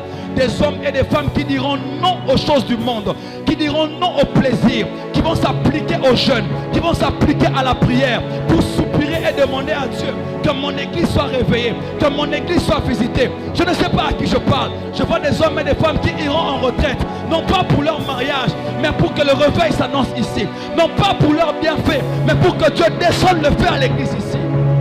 Où sont les frères et sœurs qui prient pour que le feu revienne à la cité de la foi? Donnez-moi un amen ici. Je cherche des hommes et des femmes qui prient pour que les choses reviennent ici à l'église, pour que la gloire revienne à l'église. Un esclave ne va pas en retraite pour qu'il puisse avoir le mariage, mais il va en retraite pour prier que Dieu puisse réveiller l'église, pour que Dieu puisse donner des mariages à l'église. Il ne prie pas pour lui-même, mais il prie pour les autres. Un esclave, c'est un homme qui ne mange pas lui-même. Écoutez-moi très bien. L'arbre n'est pas le consommateur de ses propres fruits. Aucun arbre ne mange ses propres fruits. L'arbre pousse, il donne des fruits, pas pour que lui-même mange, pour que les autres mangent. L'heure est en train de venir où les arbres spirituels vont pousser en ces lieux. On va prier pour le réveil, on va prier pour la gloire, on va prier pour le feu, on va prier pour les conversions, on va prier pour le réveil, on va prier pour la repentance. Que Dieu réveille une génération des hommes et des femmes qui vont dire oui à Dieu, qui vont payer le prix pour qu'il y ait un réveil ici en ces lieux. Parce qu'un esclave paye le prix. Il paye le prix de la gloire. Il paye le prix pour les autres. Moïse n'a pas de vie. Moïse n'a pas de vie. Papa Moïse n'a pas de vie. Il n'a pas de vie. Il n'a pas de vie. Il n'a pas de vie, mon frère. Il n'a pas de vie. Je vous dis la vérité, Moïse n'a pas de vie. Il a 80 ans. Dieu l'appelle, il va en retraite. 40 jours. 40 jours. Ce n'est pas qu'il a 35 ans. Il a 80. Papa Moïse a 80. Je l'appelle en retraite, il va faire la retraite, 40 jours. 40 jours. Je le vois monter quand il arrive là. D'ailleurs, il ne sait même pas pourquoi il monte. Il dit monte. Sans raison, il dit monte. Et il monte, il commence à prier. Le premier jour, le deuxième jour, j'imagine avec son âge, il doit se fatiguer. J'imagine avec son âge, il a besoin de sa femme Séphora. J'imagine avec son âge, il veut voir ses enfants. J'imagine avec son âge, il veut descendre au bas de la montagne pour manger. Mais Dieu l'impose là à la montagne pour prier. Non pas pour Séphora, non pas pour Gershom, non pas pour ses enfants, mais pour Israël. Et il prie 40 jours. Homme de Dieu, un peu de temps passe encore. Dieu le rappelle, il dit monte encore vers moi. Ah, Zambé. Oh, fini, non, Zambé. 40 jours n'a pas suffi. Dieu dit monte encore. Monte encore. Le temps est en train de venir où on va monter encore avec le Seigneur. Je dis on va monter encore avec le Seigneur. Parce qu'on doit payer le prix de la gloire. Il n'y a pas de gratuité pour voir la gloire. Pour vivre la gloire et être puissant, vous devez être des esclaves. La Bible déclare que Israël devenait de plus en plus fort et puissant. Pourquoi? Parce que l'esclave grandit en puissance. L'esclave grandit en onction. L'esclave grandit en lumière. L'esclave grandit en lumière. Il y avait beaucoup des hommes qui travaillaient auprès du roi. Daniel était un esclave. Il était un eunuque. On l'avait castré, pasteur. Et la Bible déclare, il y a une main qui a écrit sur les murs une écriture qu'aucun homme ne pouvait lire. Aucun homme. Aucun homme. Il y avait des sages. Il y avait des satrapes. Les enfants du pays, le fils de Nebuchadnezzar, ils étaient là. Les Babyloniens étaient là. Mais on dit ceci, il y a un esclave. Et la Bible dit qu'en Daniel, il y avait des lumières. Frère, l'état d'esclavage développe des grâces qui deviennent rares dans la société. Un homme qui veut devenir fort, qui veut devenir puissant, qui veut être plus puissant, plus fort, doit accepter de devenir un esclave. Et en Israël, la Bible déclare que Israël devenait plus fort. Lève ta main, dis plus puissant. Dis encore plus puissant. Dis encore plus puissant. Ce que tu as vu, ce n'est pas tout ce qui existe. Il y a une autre dimension avec Dieu. Cette dimension doit faire appel à l'esclavage. Tu dois laisser le lit, laisser un peu le confort, laisser un peu le repas, laisser un peu le péché. Aller en profondeur avec Dieu. C'est ça l'appel à la puissance. Tu ne peux pas venir servir comme tout le monde. Tout le monde chante en ces lieux, mais on n'aura pas la même consécration. Il y a des hommes qui doivent avoir une consécration de 5 personnes. Quand ils chantent, les choses se passent. Mais pour que les choses se passent, tu dois devenir un esclave. Lève ta main droite, dis esclave de Jésus. Dis encore esclave de Jésus. Si tu n'es pas mort, la vie ne sortira pas encore en toi. On doit voir un homme qui est brisé, qui est mort. Quelqu'un me demande, tu t'es marié, ça fait 4 ans. Comment tu ne grossis pas? J'ai dit, comment je vais grossir? Comment je vais grossir? Comment je vais grossir? J'ai fait 5 ans, je dormais par terre, à même le sol, ici. Comme ça, sans drap, sans rien. Je dormais là. Je commençais à avoir des douleurs ici et des douleurs là.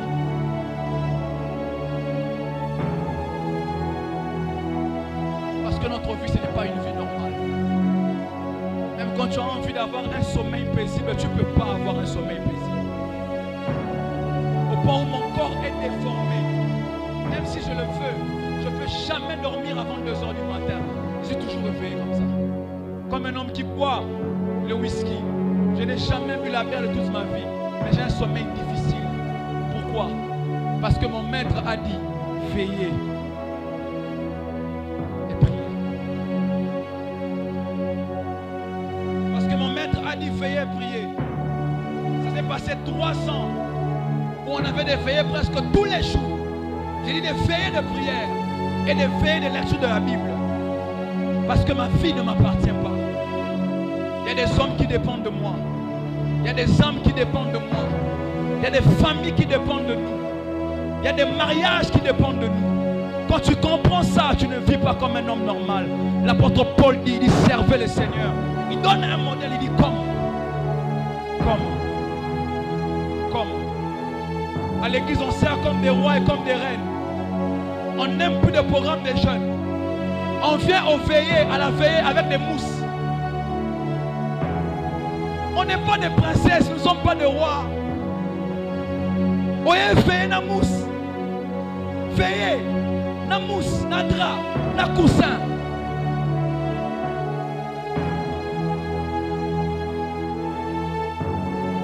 C'est comme ça qu'on a réduit le feu à l'église. Il n'y a plus la substance à l'église. On a perdu ça à l'église. On fait des veillées, mais on rentre à la maison comme si rien ne s'est passé. Comment ça? Comment on peut venir ici depuis 20 heures et puis rien ne se passe? Où est parti le feu? Le feu est parti parce qu'il n'y a plus d'esclaves. Il n'y a plus des hommes qui donnent leur vie en libation. Il dit, ma vie ne m'appartient plus. L'apôtre Paul dit, je traite durement mon corps. Il dit, mon corps c'est mon corps, mais je le traite durement. Ça ne dépend plus de moi, c'est le corps d'autrui. C'est le corps de Jésus. Je suis son esclave. À peine on dit 3 jours de jeûne. Yo Boukenro, le premier jour au Boukenro on a 19 heures. La vie chrétienne BCBG, bon chic, bon genre. On a perdu la loi des sacrifices et des efforts. Et on pense que tout vient par la grâce. Il y a les choses qui demandent que tu puisses payer le prix. Il est possible, pasteur d'Angloire, qu'on puisse avoir une église qui va jusque là. Il est possible. On doit payer le prix pour que ça aille jusque là. Il est possible qu'on puisse réveiller ces quartiers par une puissance telle enseigne qu'il n'y a pas de tract, mais les gens entrent en désordre. Mais ça n'arrivera pas comme ça. Il faut qu'on puisse payer le prix dans la prière. Ils ont payé le prix à la chambre haute, homme de Dieu. Ils ont payé le prix. Ils ont payé le prix, ils ont payé le prix. Ils étaient là, maman Marie était là. Maman Marie, la maman de Jésus. Jésus est mort à 33 ans. Sa mère est là. Imaginez une maman d'un enfant de 33 ans. Maman Marie était là. Papa Simon Pierre était là. Simon Pierre n'était pas jeune comme moi, il était papa. La belle-mère de Pierre, ça veut dire qu'il était marié. Papa Simon Pierre, il était là. Il a dit non à la famille. Maman Marie a dit non à la famille. Elle est montée à la chambre haute, elle a payé le prix. Ils étaient là en train de Ramachanda, Libretazi, Zipreko, Ramamashaya, Yemanazika. Ils ne voyaient rien mais rendre Rababasaya. Imama Machata Nananamaya. Emalekateza. Dans les mauvaises conditions, en train de Ebachata Labaya. Imama Neziprete Lebosha. Et la Bible déclare. Et la Bible déclare. Et la Bible déclare. C'est la plus grande campagne d'évangélisation. Et la Bible déclare par les bruits qui se fit entendre. La Bible dit que les hommes ont commencé à venir sans affiche, sans poster sur Facebook, mais le bruit de la puissance, le bruit de l'onction, le bruit de l'huile a coulé juste chez les voisins. Et les voisins ont commencé à venir. Pourquoi? Parce que ça sentait la puissance, ça sentait la gloire. Les temps sont en train de venir, on ne va forcer personne. On sera en train de prier ici et les hommes commenceront à venir. Pourquoi? Parce que quand on sera en train de prier, le temple commencera à trembler. Il y aura des tremblements de temple ici en ce lieu. Ton amen est resté à la maison. Donne-moi le plus grand amen. Donne-moi le plus grand amen. Mais ça demande que tu deviennes un esclave. Tu ne peux pas avoir une vie normale. Désolé. Cher homme de Dieu, on ne peut pas avoir une vie normale et servir, attendre l'impact.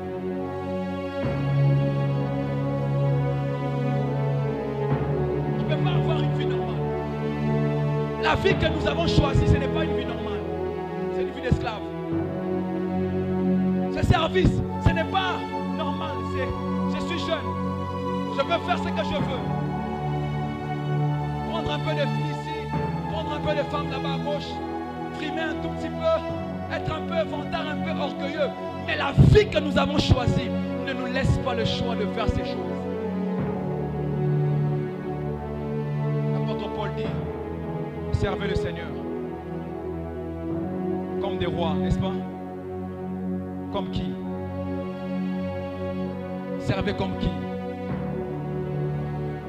Lève ta main, dis je suis un esclave. Dis encore je ne suis un esclave. Tu dois comprendre que tu ne t'appartiens pas à toi-même. Tu ne t'appartiens plus à toi-même. Lors de ma consécration, je disais à l'église, on m'a fait lire un vœu. Pasteur, quand je lisais les vœux, je pleurais. Je sais que je suis pasteur, mais le fait qu'on m'a rappelé ça m'a effrayé. J'ai eu peur. Dans le vœu, on disait que j'accepte de suivre le Seigneur toute ma vie. Partout où il me demandera de partir, je partirai. C'est une phrase ordinaire. Et quand tu la mets dans ta vie, ça te fait peur. C'est-à-dire qu'il n'y a pas de temps où on ouvre une parenthèse pour faire autre chose. Je donnais ma vie à Christ quand j'avais 10 ans. Et j'ai réalisé que depuis que j'avais 10 ans, je ne vis plus ma vie. Je vis la vie de Jésus. J'ai réalisé que depuis que j'avais 10 ans, même quand mes amis voulaient aller en boîte, moi je n'avais pas de choix. Envie j'en avais. Mais mon identité ne me permettait pas de m'offrir ce plaisir-là. Il y a des brailles qu'on faisait. Même je pense à Lubumba, ça s'est fait. Des brailles. Où on va un peu dans les endroits. Tu as envie. En fait, tu veux aller parce que tu es jeune. Tu veux danser. Tu veux voir aussi une fille, le teint clair. Avec qui tu parles un peu la nuit. Comment tu vas? Ça va, bisous, bisous bébé. Envoie-moi ta photo. Tu veux le faire aussi. Mais tu te rends compte que non, ça c'est contre notre nature. J'aimerais bien faire ça, mais c'est contre nature. Et l'apôtre Paul insiste. Il servait. Pas comme n'importe qui. Comme qui? Comme des esclaves. Lève ta main droite, s'il te plaît. Lève ta main droite. Garde ta main droite levée. Garde ta main droite levée. Et que le ciel te voie. Garde ta main droite levée. Ne tiens pas compte de ceux qui dorment. Nous sommes des esclaves. C'est-à-dire que le sommeil est en train de vouloir venir, mais je ne suis pas n'importe qui. Il y a quelque chose que ce message est en train d'emmener. Il y a un vent et un esprit que ce message est en train de déployer.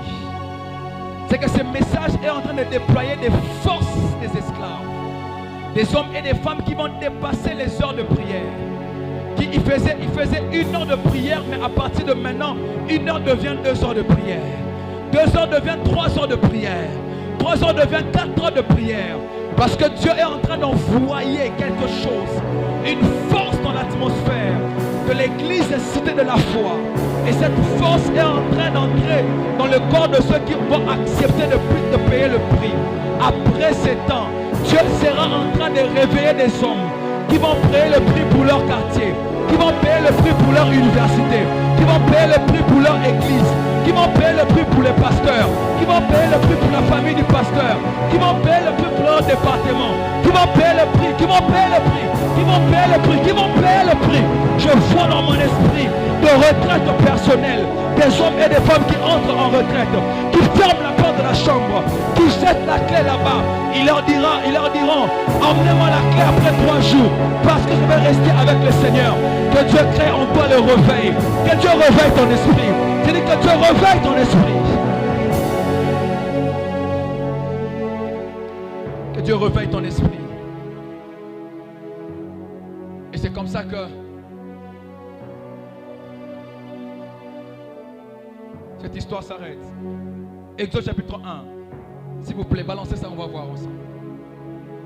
Je finis ici. Exode chapitre 1. Pour que la mort agisse en nous, pour que la vie agisse en vous. Exode chapitre 1. Balancez-moi ça, s'il vous plaît.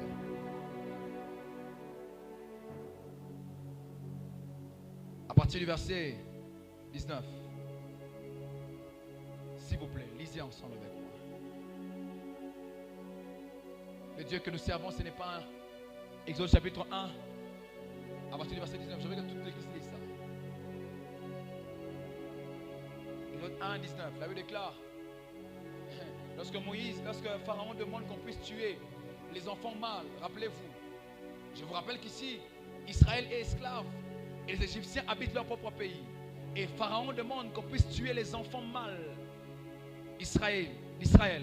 Et la Bible dit que Pharaon parle aux sages-femmes. Il dit, lorsque vous allez faire accoucher les femmes israélites et que vous voyez que c'est un garçon, faites quoi?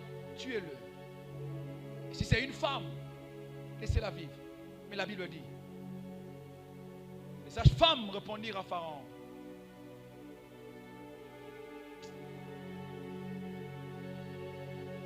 c'est que les femmes des Hébreux ne sont pas comme les... Elles sont vigoureuses et elles accouchent avant l'arrivée. Regardez là où l'esclavage nous emmène. Normalement, une femme qui est enceinte a besoin d'aide. J'ai 2 enfants, j'ai un peu l'expérience. Lorsque une femme va accoucher, elle ne va pas seule. Son mari la tient peut-être et on va avec elle jusque là où elle doit normalement accoucher. Et quand elle arrive à l'hôpital, elle a besoin de médecins pour que les médecins l'aident à pouvoir pousser, que l'enfant sorte et que l'enfant soit gardé. Normalement, aucune femme ne peut accoucher par elle-même. Mais la Bible déclare, répétez le verset s'il vous plaît, la Bible déclare, les sages-femmes répondirent à Pharaon, c'est que les femmes des Hébreux ne sont pas comme les Égyptiennes. Il veut dire, les femmes des esclaves ou encore les esclaves ne sont pas comme les femmes qui sont libres. C'est qu'il y a un mystère qui se passe chez les esclaves. Il y a comme une main invisible.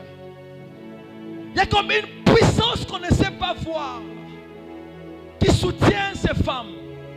Quand elles arrivent, avant que nous on arrive, on se rend compte que l'enfant est déjà venu. Frères et sœurs, les esclaves sont de ceux-là qui sont soutenus par une main invisible. C'est qu'elles ne sont pas comme toutes les personnes qui vivent sur la terre. Tu peux manquer de tout, tu peux manquer d'avoir le travail, mais tu as une aide qui vient d'en haut et qui vient du ciel. Les esclaves sont soutenus et sont aidés par l'Éternel. Je m'inquiétais un peu pour la vie. Je disais, mais la vie sera comment? Moi, je suis vraiment à temps plein à l'église. Comment je mangerai? J'ai épousé ma femme, elle était encore étudiante. Je disais, Seigneur, je n'ai pas de salaire, je n'ai pas une grande église. Comment elle va payer ses études? Mais les jours où j'ai lu ces textes, j'ai compris qu'il y avait une main invisible qui soutient chaque esclave. C'est qu'il y a une aide qui vient, non pas de la terre, mais une aide qui vient d'en haut. Joue avec moi. Qui vient d'en haut. Et ma prière est que la main invisible de Dieu. Je ne sais pas à quel esclave je parle. Je parle à un esclave qui a tout sacrifié pour le Seigneur, qui a tout donné au Seigneur, qui passe son temps à l'église, qui a tout donné, il n'a rien laissé, il a tout donné. Que la main invisible qui soutient les femmes esclaves, que cette main vienne te soutenir à partir de maintenant et que tu arrives à faire des exploits à cause non pas de ta propre force, mais à cause de la main invisible de Dieu. Je ne sais pas à qui je parle à des pauvres qui viennent servir ici. Je parle à des chômeurs qui viennent servir ici. Tu n'as pas de travail, mais tu payes ta dîme. Tu n'as pas de travail, mais tu es là presque tous les jours. Avec ton propre transport. Tu as dit non à l'argent du pasteur. Tu viens servir comme un esclave. Je prie que la main invisible qui donnait la force aux femmes égyptiennes afin de pouvoir avoir leurs enfants avant l'arrivée des sages femmes, que la main invisible de Dieu te soutienne. J'aimerais dire à un esclave, ne pleure pas, n'aie pas peur. Il y a une main invisible de Dieu qui a la charge de pouvoir aider les esclaves. Quand tu m'envoies un amen, cette main va t'aider à pouvoir monter en cette saison. Ton amen n'arrive pas au ciel. Ton amen n'arrive pas au ciel. Ton amen n'arrive pas au ciel. Lève-toi là où tu es. Commence à acclamer très fort. Commence à acclamer très fort là où tu es. Commence à acclamer très fort là où tu es.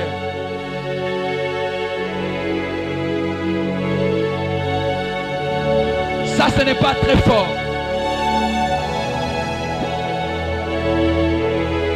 Ça, ce n'est pas très fort. Ça, ce n'est pas très fort. J'attends qu'on acclame très fort. Alors que les batteurs prennent place. Est-ce qu'on peut acclamer très fort?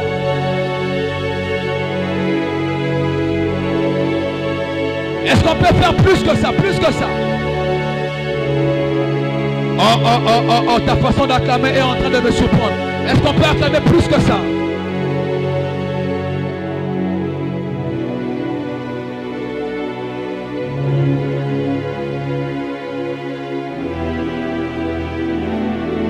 Acclame plus fort que ça, plus fort que ça. Plus fort que ça, plus fort que ça. Est-ce qu'on peut acclamer plus fort que ça, plus fort que ça?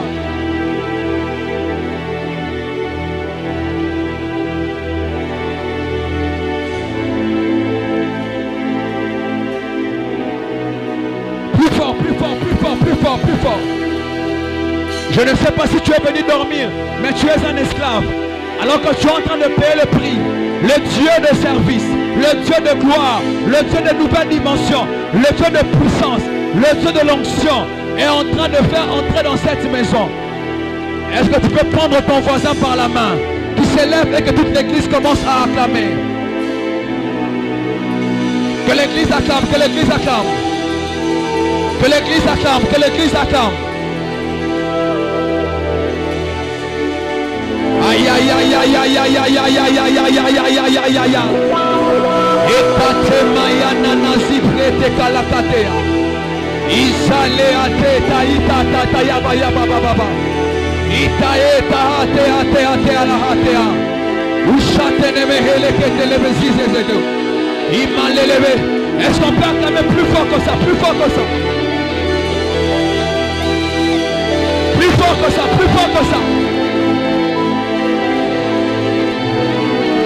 Est-ce qu'on peut remplir ces lieux par les acclamations?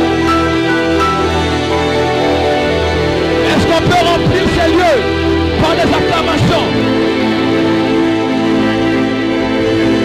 Aïe aïe aïe aïe aïe aïe aïe aïe aïe aïe aïe aïe aïe aïe aïe aïe aïe. Et aïe aïe aïe aïe aïe machandeleka ya hatea. Zueta ita eta la baya baba baba baba. Unale tete pa ita toto. Si amaisha de le tele baya baya. Ramaya